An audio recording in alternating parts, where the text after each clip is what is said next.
ಮಿತ್ರರೇ ನಮಸ್ಕಾರ. ಅದು 1920 ವಾರಣಾಸಿಯಲ್ಲಿ ಗಾಂಧೀಜಿ ಆರಂಭಿಸಿದಂಥ ಅಸಹಕಾರ ಚಳುವಳಿಯನ್ನು ವಿರೋಧಿಸಿ ಬ್ರಿಟಿಷರು ಕೆಲವೊಂದಷ್ಟು ಜನನ ಬಂಧಿಸಿ ನ್ಯಾಯಾಲಯಕ್ಕೆ ತರ್ತಾರೆ. ಆ ನ್ಯಾಯಾಲಯದಲ್ಲಿ ಒಬ್ಬ 15 ವರ್ಷದ ಹುಡುಗನನ್ನು ಕೂಡ ಕರ್ಕೊಂಡು ಬರ್ತಾರೆ. ಆವಾಗ ನ್ಯಾಯಾಲಯದ ಕಟಕಡೆಯಲ್ಲಿ ತಂದು ನಿಲ್ಲಿಸಿದಾಗ ಅವನನ್ನು ಕೇಳುತ್ತಾರೆ, ನಿನ್ನ ಹೆಸರೇನು ಅಂತ. ನ್ಯಾಯಾಧೀಶರು ನೋಡ್ತಾನೆ, ಮುಖ ನೋಡ್ತಾನೆ, ಸುಮ್ಮನೆ ನಿಂತಿರ್ತಾನೆ. ಅದಾಗಲೇ ನ್ಯಾಯಾಧೀಶರಿಗೆ ಒಂದಷ್ಟು ಜನ ಶಿಕ್ಷೆಯನ್ನು ಕೊಟ್ಟು ಕೋಪ ಬಂದಿರುತ್ತೆ. ಮತ್ತೆ ಕೇಳ್ತಾರೆ, ನಿನ್ನ ಹೆಸರೇನು ಅಂತ. ಆತ ಹಾಗೆ ಸುಮ್ಮನೆ ನಿಲ್ತಾರೆ. ಮತ್ತೊಂದು ಬಾರಿ ಭಾಳ ಕೋಪದಿಂದ, ಹೇಯ್ ನಿನ್ನ ಹೆಸರೇನು ಅಂತ ಕೇಳ್ತಾರೆ. ಆವಾಗ ಆತ ಹೇಳ್ತಾನೆ, ನನ್ನ ಹೆಸರು ಆಜಾದ್ ಅಂತೇಳಿ. ಆಜಾದ್ ಅಂದರೆ ಸ್ವಾತಂತ್ರ್ಯ ಅಂತೇಳಿ. ನನ್ನ ತಂದೆ ಹೆಸರು ಸ್ವಾತಂತ್ರ್ಯ ಅಂತೇಳಿ. ಅವಾಗ ಕೇಳ್ತಾರೆ, ನಿನ್ನ ಮನೆ ಎಲ್ಲಿದೆ ಅಂತ. ನನ್ನ ಮನೆ ಜೈಲು ಅಂತ ಹೇಳ್ತಾರೆ. ಅವಾಗ ಕೋಪಗೊಂಡ ನ್ಯಾಯಾಧೀಶರು ಈತನಿಗೆ ಚಡಿಯೇಟುಗಳನ್ನು ಕೊಡಬೇಕು ಅಂಥೇಳಿ ಜೈಲರಿಗೆ ಹೇಳಿ ಕಳಿಸ್ತಾರೆ. ಆಗ ಅಲ್ಲಿಂದ ಕರ್ಕೊಂಡ್ಬಂದು ಆತನಿಗೆ ಚಡಿಯೇಟುಗಳನ್ನು ಕೊಡಲಾಗ್ತದೆ. ಆದರೆ ಒಂದೊಂದು ಏಟಿಗೂ ಆತ ಏನು ಹೇಳ್ತಾನೆ, ಏಟು ಬಿದ್ದಾಗಲೆಲ್ಲ ಕೂಡ ಒಂದೇ ಮಾತರಂ ಭಾರತ್ ಮಾತಾ ಕಿ ಜೈ, ಒಂದೇ ಮಾತರಂ ಭಾರತ್ ಮಾತಾ ಕಿ ಜೈ ಅಂತಾನೆ ಹೋಗ್ತಾನೆ. ಅವನ ಆ ಒಂದು ಧೈರ್ಯವನ್ನು ನೋಡಿದಂತಹ ಜನರು ಆತನನ್ನು ಚಡಿಯೇಟು ಮುಗಿದ ನಂತರ ವಾರಣಾಸಿಯಲ್ಲಿ ಇಡೀ ಬೀದಿಗಳಲ್ಲಿ ಆತನನ್ನು ಮೆರವಣಿಗೆ ಮಾಡಲಾಗ್ತದೆ. ಯಾರು ಆಶೂರ್ನ ವ್ಯಕ್ತಿತ್ವ ಏನೋ ತಿಳ್ಕೊಳ್ಳೋಣ ಬನ್ನಿ. ಚಂದ್ರಶೇಖರ್ ಆಜಾದ್ ಅವರ ಪೂರ್ತಿ ಹೆಸರು ಚಂದ್ರಶೇಖರ್ ಸೀತಾರಾಮ್ ತಿವಾರಿ. ತಂದೆ ಹೆಸರು ಸೀತಾರಾಮ್ ತಿವಾರಿ, ತಾಯಿ ಹೆಸರು ಜಾಗರಣಿ ದೇವಿ. ಇವರು 1906ರಲ್ಲಿ ಜುಲೈ 23ರಲ್ಲಿ ಮಧ್ಯಪ್ರದೇಶದ ಅಲಿರಾಜ್ಪುರದ ಬಾಬ್ರಾ ಅನ್ನೋ ಹಳ್ಳಿಯಲ್ಲಿ ಹುಟ್ಟಿದ್ರು. ಪ್ರಾಥಮಿಕ ಶಿಕ್ಷಣ ತನ್ನ ಹಳ್ಳಿಯಲ್ಲೇ ಆದರೂ ಸಂಸ್ಕೃತ ಅಧ್ಯಯನಕ್ಕಾಗಿ ವಾರಣಾಸಿಗೆ ಬಂದರು. 1919ರಲ್ಲಿ ನಡೆದ ಜಲಿಯನ್ ವಾಲಾಬಾಗ್ ಹತ್ಯಾಕಾಂಡ ಇವ್ರ ಮನಸ್ಸಿನ ಮೇಲೆ ಗಾಢವಾದ ಪರಿಣಾಮ ಬೀರ್ 1920ರಲ್ಲಿ ಗಾಂಧೀಜಿ ಆರಂಭಿಸಿದ ಅಸಹಕಾರ ಚಳವಳಿಯಲ್ಲಿ ಭಾಗವಹಿಸಿದ್ರು. ವಾರಣಾಸಿಯಲ್ಲಿ ಬ್ರಿಟಿಷರಿಂದ ಬಿಡುಗಡೆ ಆದ ನಂತರ ತನ್ನ ಹೆಸರನ್ನ ಚಂದ್ರಶೇಖರ್ ಆಜಾದ್ ಅಂತ ಬದಲಾಯಿಸಿಕೊಂಡ್ರು.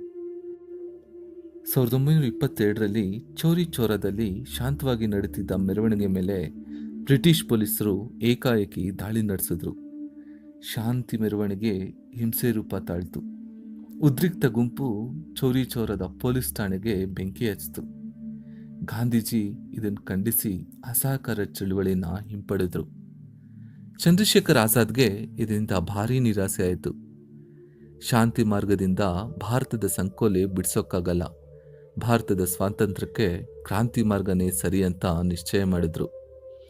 1922ರಲ್ಲಿ ಹಿಂದೂಸ್ತಾನ್ ರಿಪಬ್ಲಿಕೇಶನ್ ಅಸೋಸಿಯೇಷನ್ ಅಂದರೆ HRAಗೆ ಸೇರಿದ್ರು. ಅಲ್ಲಿ ರಾಮ್ ಪ್ರಸಾದ್ ಬಿಸ್ಮಿಲ್, ಸಚೀಂದ್ರನಾಥ್ ಅವರ ಮುಂತಾದವರ ಗೆಳೆತನ ದೊರೆಯಿತು. ಇಲ್ಲಿಂದ ಆಜಾದರ ಕ್ರಾಂತಿಕಾರಿ ಚಟುವಟಿಕೆ ಶುರುವಾಯಿತು. ಸಂಘಟನೆಯನ್ನು ಮುನ್ನಡೆಸಲು ಸಾಕಷ್ಟು ಹಣದ ಅವಶ್ಯಕತೆ ಇತ್ತು. ಅನೇಕ ಕಡೆ ಚಂದಾನ ಸ್ವೀಕರಿಸಿದ್ರು. ಈ ಸಂಘಟನೆ ಮುಂದೆ ಬ್ರಿಟಿಷರಿಗೆ ತಲೆನೋವಾಗಿ ಪರಿಣಮಿಸಿತು. ಅನೇಕ ಜನರು HRAಗೆ ಸೇರಿದ್ರು.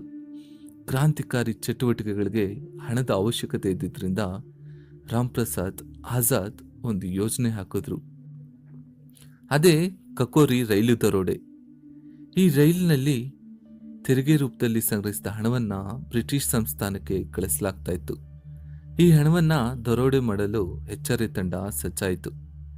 ಆಗಸ್ಟ್ 9, 1925ರಲ್ಲಿ ಕಕೋರಿ ಎಂಬ ಸ್ಥಳದಲ್ಲಿ ರೈಲನ್ನು ದರೋಡೆ ಮಾಡಲಾಯಿತು. ಬ್ರಿಟಿಷರ ಆದಾಯಕ್ಕೆ ಕನ್ನ ಹಾಕಿದ್ದು ಬ್ರಿಟಿಷರಿಗೆ ಕೆರಳುವಂತೆ ಮಾಡಿತು. ಸಂಘಟನೆಯ ಸದಸ್ಯರನ್ನ ಬ್ರಿಟಿಷರು ಹುಡುಕೋದಕ್ಕೆ ಶುರು ಮಾಡಿದ್ರು. ಆಜಾದ್ ಬ್ರಿಟಿಷರಿಗೆ ಸಿಗದೆ ಚಳ್ಳೆ ಹಣ್ಣು ತಿನ್ನಿಸಿ ಕ್ಷಣ ಮಾತ್ರದಲ್ಲಿ ಅಲ್ಲಿಂದ ತಪ್ಪಿಸ್ಕೊಂಡು ಬೇರೆ ಸ್ಥಳಕ್ಕೆ ಹೊರಟೋದ್ರು. ಆದರೆ ರಾಮ್ ಪ್ರಸಾದ್ ಹಾಗೂ ಇನ್ನಿತರರು ಬ್ರಿಟಿಷರು ಅವ್ರಿಗೆ ನೇಣ್ಗಂಬಕ್ಕೆ ಏರಿಸಲಾಯಿತು. ಆಜಾದ್ ಅಲ್ಲಿಂದ ಝಾನ್ಸಿಯ ಕಾಡುಗಳಲ್ಲಿ ಸಾಧುವಿನ ವೇಷ ಧರಿಸಿ ಅಲ್ಲಿನ ಬುಡಕಟ್ಟು ಜನಾಂಗದೊಂದಿಗೆ ವಾಸಿಸ್ತಾ ಇದ್ರು. ತನ್ನ ಹೆಸರನ್ನ ಪಂಡಿತ್ ಹರಿಶಂಕರ್ ಬ್ರಹ್ಮಚಾರಿ ಅಂತ ಬದಲಾಯಿಸ್ಕೊಂಡ್ರು.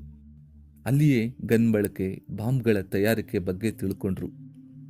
ಹಿಂದೂಸ್ತಾನ್ ರಿಪಬ್ಲಿಕ್ ಅಸೋಸಿಯೇಷನ್ ಈಗ ಹಿಂದೂಸ್ತಾನ್ ಸೋಷಿಯಲಿಸ್ಟ್ ರಿಪಬ್ಲಿಕೇಶನ್ ಆರ್ಮಿಯಾಗಿ ಕೆಲಸ ಮಾಡ್ತಾ ಇತ್ತು. ಚಂದ್ರಶೇಖರ್ ಆಜಾದ್ ಈ ಗುಂಪಿಗೆ ಸೇರ್ಕೊಂಡ್ರು. ಇಲ್ಲಿ ಭಗತ್ ಸಿಂಗ್, ರಾಜ್ಗುರು, ಭಟಕೇಶ್ವರ್ ಮುಂತಾದವರ ಪರಿಚಯ ಆಯಿತು. 1928ರಲ್ಲಿ ಬ್ರಿಟಿಷರು ಲಾಠಿ ಚಾರ್ಜ್ನಲ್ಲಿ ಲಾಲಾ ಲಜಪತ್ ರಾಯರನ್ನ ಹತ್ಯೆ ಮಾಡಿದ್ರು. ಇವರ ಸಾವು ಇಡೀ ದೇಶದಲ್ಲಿ ಅಲ್ಲೋಲ ಕೊಲ್ಲೋಲ ಶುರು ಮಾಡಿತು. ಆಜಾದ್ ಹಾಗೂ ಭಗತ್ ಸಿಂಗ್ ಲಜಪತ್ ರಾಯರ ಸಾವಿಗೆ ಕಾರಣರಾದವರ ಮೇಲೆ ಸೇಡು ತೀರಿಸಿಕೊಳ್ಳಕ್ಕೆ ತೀರ್ಮಾನಿಸಿದ್ರು. ಲಾಠಿ ಚಾರ್ಜ್ ಆದೇಶ ಕೊಟ್ಟ ಪೊಲೀಸ್ ಚೀಫ್ ಸ್ಕಾಟ್ನನ್ನ ಹತ್ಯೆ ಮಾಡೋದಕ್ಕೆ ಯೋಜನೆ ರೂಪಿಸಿದ್ರು. ಆದರೆ ಸ್ಕಾಟ್ ಸ್ವಲ್ಪದ್ರಲ್ಲಿಯೇ ತಪ್ಪಿಸ್ಕೊಂಡ್ಬಿಟ್ಟ. ಬ್ರಿಟಿಷರು ಆಜಾದ್ ಹಾಗೂ ಅವರ ಸಂಗಡಿಗರನ್ನ ಹುಡುಕೋದಕ್ಕೆ ಶುರು ಮಾಡಿದ್ರು. ಆಜಾದ್ ಈ ಬಾರಿ ಇನ್ನೊಂದು ಯೋಜನೆಯನ್ನ ರೂಪಿಸಿದ್ರು. ಅದು ನ್ಯಾಯಾಲಯದೊಳಗನೆ ಬಾಂಬ್ ಸ್ಫೋಟಗೊಳಿಸೋದು.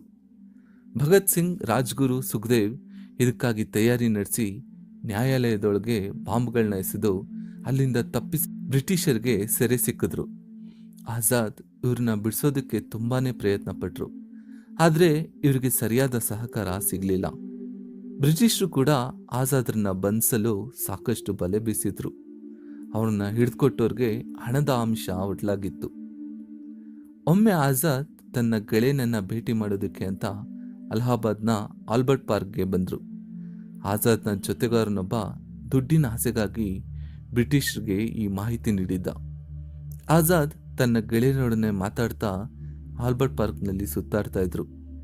ಇದ್ದಕ್ಕಿದ್ದಂತೆ ಎಲ್ಲಿಂದಲೋ ಬಂದ ಬುಲೆಟ್ ಆಜಾದ್ರ ತೊಡೆನ ಸೀಳ್ತು. ಅಪಾಯದ ಸೂಚನೆ ದೊರೆತ ಆಜಾದ್ ತಕ್ಷಣ ಅಲ್ಲೇ ಇದ್ದ ಒಂದು ಮರದ ಬಳಿ ಔದ್ಕೊಂಡ್ರು.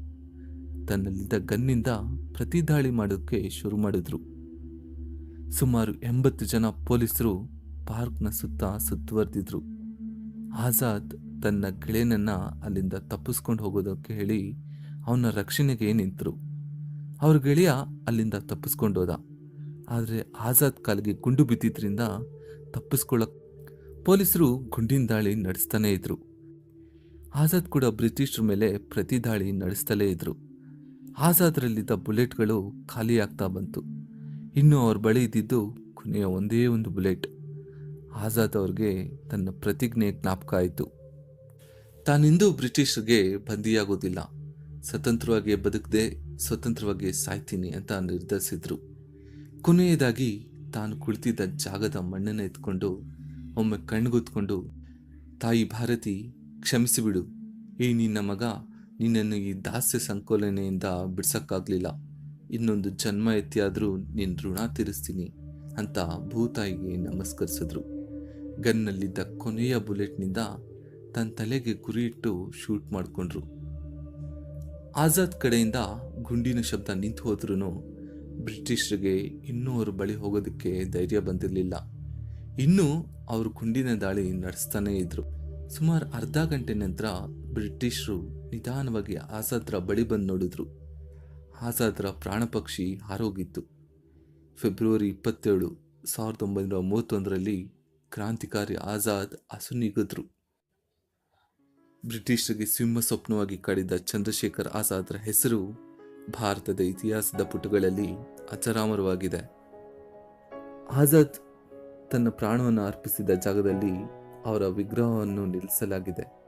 ಎದೆ ಎಬ್ಬಿಸಿ ನಿಂತು ತನ್ನ ಮೀಸೆಯನ್ನು ತಿರುವಿ ಮುಖದಲ್ಲಿ ಸಿಂಹದ ಗಾಂಭೀರ್ಯವಿರುವ ಅವರ ಚಿತ್ರಣ ಪ್ರತಿ ಭಾರತೀಯನಲ್ಲೂ ದೇಶಭಕ್ತಿಯ ಕಿಚ್ಚನ್ನು ಹತ್ತಿಸುತ್ತೆ. ಇಂಥ ವೀರಪುತ್ರರನ್ನು ಪಡೆದ ನೆಲದಲ್ಲಿ ನಾವಿರುವುದು ನಿಜಕ್ಕೂ ಧನ್ಯ.